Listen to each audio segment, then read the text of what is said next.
上一集同大家分享咗點樣整呢一個曲奇，今集就會同大家分享點樣用糖霜裝飾將佢變靚。首先介紹下材料，要用嘅材料非常之簡單，首先有糖霜，仲有食用嘅色素。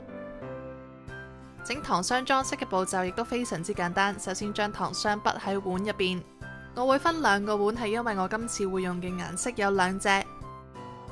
之後就可以加水啦，水嘅份量呢，逐少咁加，千祈唔好一次加得太多。輕輕攪勻咗之後就可以加食用色素。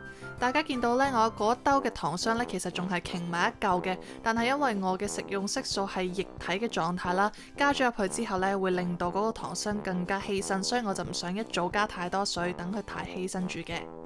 加完食用色素之後就可以輕輕攪勻，如果個質地真係太結嘅話呢，就可以逐少咁加水。大家喺攪嘅時候呢，要一路檢查住個狀態。而家呢一個狀態呢，我一滗起佢流落去流得好快之餘呢，一落到去就即刻攤平。呢一個粉紅色我係攞嚟做蝴蝶結嘅，如果佢嘅質地係太稀身嘅話呢，擠出嚟呢就可能唔成形，所以我決定加多啲糖粉，等佢個質地結身啲，去到咁樣就啱啦。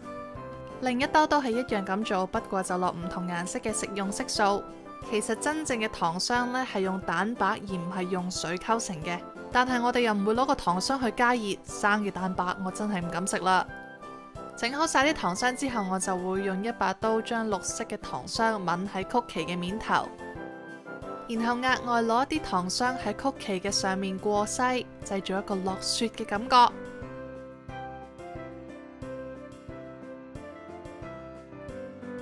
牛油紙有咩作用呢？就係攞嚟裝住啲糖霜變做擠袋啦。冇理由為咗咁少嘅糖霜買一個擠袋噶，我哋就會用正方形嘅牛油紙，攞住一邊嘅角落頭，將佢捲成圓錐形，然後將上面嘅部分向內折嚟穩固圓錐體。咁樣一個自製嘅擠袋就完成啦。我哋就可以將頭先整好咗嘅糖霜滗入擠袋入邊。最後喺個尾度接兩接，咁樣擠嘅時候呢啲糖霜就唔會喺後邊逼出嚟啦。喺擠之前用鉸剪喺個哚位度剪一下，然後擠一個蝴蝶結出嚟。記得剪嘅時候唔好剪得太入，如果唔係個窿就會太大噶啦。擠花呢門手藝真係唔係平常人輕易可以擠得靚噶。你睇下隔籬我第一次擠嗰個。其實我真係擠得好粗糙嘅，不過呢啲講心意啦。啲曲奇唔單止可以帶去 party， 仲可以去12蚊店買一啲靚靚地嘅裝食物嘅膠袋，將啲曲奇放入去送俾人當禮物都唔錯噶。一連3集嘅迷你廚房聖誕特輯呢已經圓滿結束啦，喺呢度祝大家有個開心嘅聖誕，2016見，拜拜。我眼鏡真係跌啦。整翻上去，唔准用手啊！